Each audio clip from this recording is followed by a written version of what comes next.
হাসপাতালে ভর্তির সংখ্যা 4 গুণ বৃদ্ধি পেয়েছে। এনএইচএস কর্তৃপক্ষ এই বিশাল চাপের বিষয়ে ইতিমধ্যে সতর্কবার্তা দিয়েছে। ঠান্ডা আবহাওয়ায় চাপ আরও বাড়বে বলে আশঙ্কা করা হচ্ছে।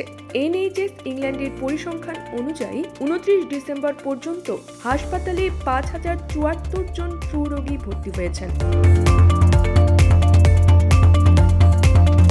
এনএইচএস মুখপাত্র বলেছেন, এনএইচএস এর ওপর বিশাল চাপ এই সপ্তাহান্তে তাপমাত্রা কমলে আরও খারাপ হবে। এনএইচএস ইংল্যান্ডের পরিসংখ্যান অনুযায়ী 15 ডিসেম্বর হাসপাতালে 4102 জন ফ্লু রোগী ছিলেন। 29 ডিসেম্বর এই সংখ্যা বেড়ে 5074-এ পৌঁছেছে। গত সপ্তাহে প্রতিদিন গড়ে 4469 জন ফ্লু রোগী হাসপাতালে ভর্তি হয়েছেন, যার মধ্যে 211 জন ছিলেন গুরুতর পরিচর্যায়।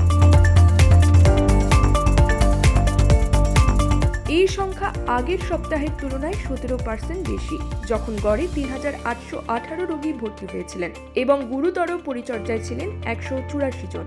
1 ডিসেম্বরের তুলনায় সংখ্যাটি 4 গুণ বেশি, তখন রোগীর সংখ্যা ছিল 1098। তবে এই সংখ্যা 2022 সালের একই সময়ের তুলনায় কম, যখন এটি ছিল 5441।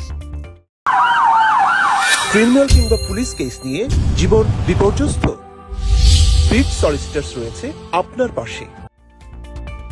এনএইচএস কনফেডারেশনের প্রধান নির্বাহী ম্যাথিউ টেলর বলেছেন, জনগণকে অন্য কোনো ধারণা করা উচিত নয় যে এনএইচএস এখন জাতীয় দুর্বলতার অবস্থায় রয়েছে। তিনি বলেন, এই শীতের পরিসংখ্যান প্রমাণ করে যে এনএইচএস কে প্রচুর অসুস্থ রোগীর চাহিদা এবং উচ্চমাত্রার ফ্লু সামলাতে হচ্ছে। তিনি যোগ করেন, আগামী 2 থেকে 3 সপ্তাহ বছরের ব্যস্ততম সময় হবে। এটি কর্মীদের এবং সেবার উপর চাপ সৃষ্টি করবে। এনএইচএস প্রোভাইডার্সের অ্যাডাম ব্রিমেলো বলেন, এই পরিসংখ্যান পরিষেবাগুলোর উপর ক্রমাগত চাপ দেখাচ্ছে এবং পরিস্থিতি আরও খারাপ হওয়ার সম্ভাবনা রয়েছে। এই সপ্তাহের ঠান্ডা আবহাওয়া এনএইচএস সেবার চাহিদা আরও বাড়াতে পারে।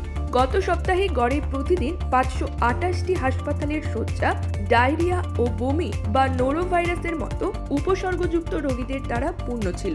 গড়ে 74 শিশু শ্বাসযন্ত্রের সিনসাইটিয়াল ভাইরাসের জন্য হাসপাতালে ভর্তি ছিল, যা আগের বছরের একই সময়ের তুলনায় বেশি। এনএইচএস এর জরুরি পরিচর্যার জাতীয় ক্লিনিক্যাল পরিচালক প্রফেসর জুলিয়ান রেডহেড বলেছেন, পরিসংখ্যানগুলো দেখায় ফ্লুর চাপ নতুন বছরের প্রবেশের আগেও কমেনি এবং রোগীর সংখ্যা উদ্বেগজনকভাবে বাড়ছে। সারা ইংল্যান্ডে সপ্তাহান্তের আগে শীতের প্রবল আবহাওয়ার কারণে নিম্ন তাপমাত্রা ঝুঁকিপূর্ণ হতে পারে, বিশেষ করে যাদের শ্বাসযন্ত্রের সমস্যা রয়েছে।